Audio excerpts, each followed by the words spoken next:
नमस्कार, मैं हूं वरुण सखाजी और आप देख रहे हैं खबर बेबाक। कांग्रेस अपने चिंतन शिविर में क्या रत्न लेकर आएगी, ये कहना फिलहाल मुश्किल ज़रूर है, लेकिन कयास लगाए जा सकते हैं।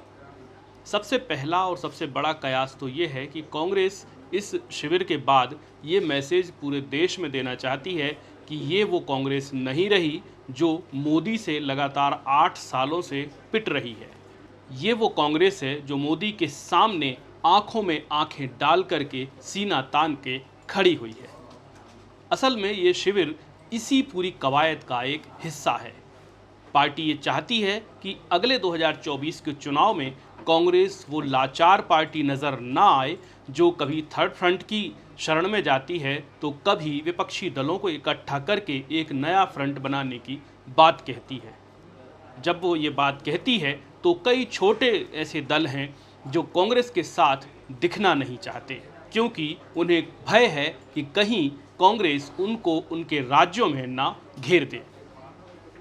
यही पूरा फलसफा था प्रशांत किशोर की कांग्रेस के साथ मीटिंग का। प्रशांत किशोर चाहते थे तेलंगाना के साथ, यानी कि तेलंगाना में टीआरएस के साथ कांग्रेस हाथ मिलाए। कांग्रेस इस बात पर सहमत नहीं थी, क्योंकि तेलंगाना में कांग्रेस अब भी सेकंड लार्जेस्ट पार्टी है। अगर वो टीआरएस के साथ जाती तो वो ये ओहदा भी खो देती। इस शिविर में क्या होने जा रहा है, इसको हम कुछ इन बिंदुओं से समझने की कोशिश करते हैं। इसके लिए सबसे पहले देखते हैं ये रिपोर्ट। 1990 से लेकर अब तक कांग्रेस ने अनेक चिंतन शिविर किए हैं, लेकिन उदयपुर और 1998 का पचमढ़ी चिंतन शिविर सबसे बड़े शिविरों में माना जाता है।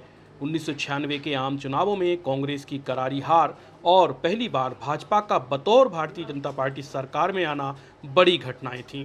सीताराम केसरी से कांग्रेस का छीना जाना, शरद पवार का अभ्युदय, तिवारी कांग्रेस की शक्ल में अर्जुन सिंह जैसे दिग्गजों की बगावत।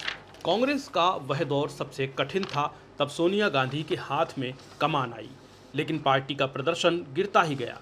तब सोनिया गांधी ने तब के मुख्यमंत्री दिग्विजय सिंह के कहने पर मध्य प्रदेश के पचमढ़ी में 3 दिवसीय चिंतन शिविर किया। इस शिविर के बाद कांग्रेस देश भर में यह संदेश देने में कामयाब रही कि अब पार्टी नए कलेवर और तेवर में हाजिर है। आज 24 साल बाद भी वैसा ही माहौल है। फिलवक्त सीताराम केसरी की भूमिका में तो कोई नहीं है, लेकिन G23 के नाम से अघोषित नेता समूह कांग्रेस पर लगातार दबाव बना रहा है। बीते 2014 से अब तक राष्ट्रीय स्तर के 2 दर्जन से अधिक नेता कांग्रेस का साथ छोड़ चुके हैं। कांग्रेस से छिटक कर कोई पार्टी भले ही नहीं बन रही, लेकिन पार्टी में अंदर ही अंदर कईयों गुट सक्रिय हैं।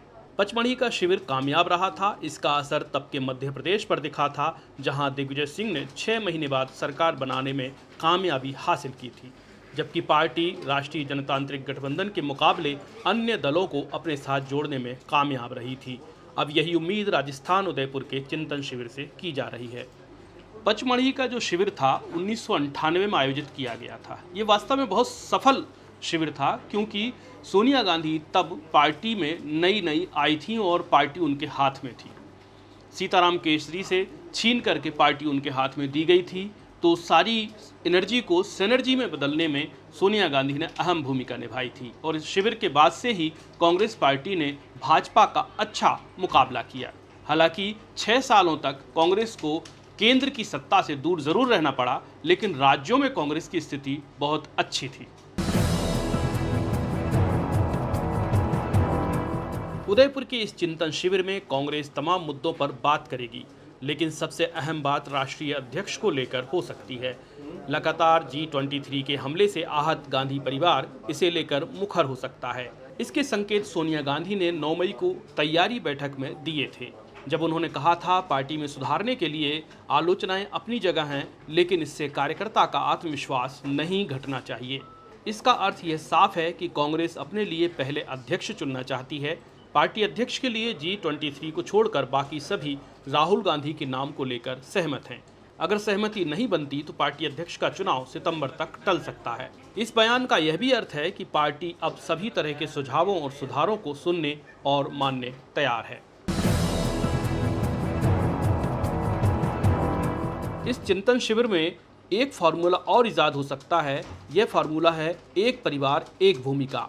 इसका अर्थ यह है कि अगर किसी एक परिवार का कोई सदस्य संगठन में सक्रिय है तो उसके दूसरे सदस्य को टिकट नहीं दिया जा सकता, या फिर कोई एक व्यक्ति किसी जगह से कांग्रेस से टिकट ले चुका है तो दूसरी जगह से उस परिवार के सदस्य को टिकट नहीं मिल सकता।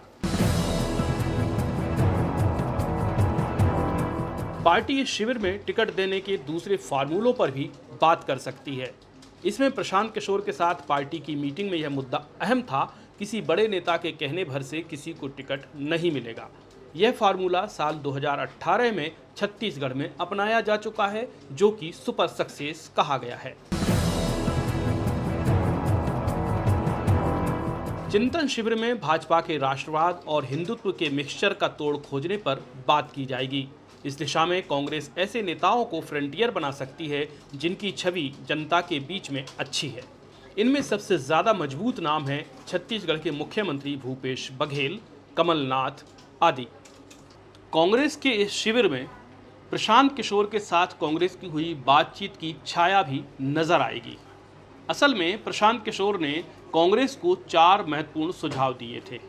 पहला सुझाव ये था कि कांग्रेस को राष्ट्रवादी पार्टी के रूप में दिखना चाहिए। इस सुझाव पर कांग्रेस कितना काम करती है ये शिविर के बाद समझ में आएगा।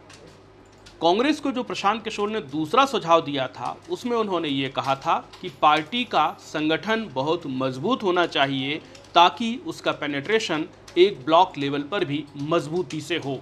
कांग्रेस फिलहाल में एक सत्ता वाली पार्टी नजर आती है, जो जब सत्ता में होती है तो ताकतवर दिखती है और जब विपक्ष में होती है तो ताकतवर नहीं दिखती है। ऐसा नहीं होना चाहिए।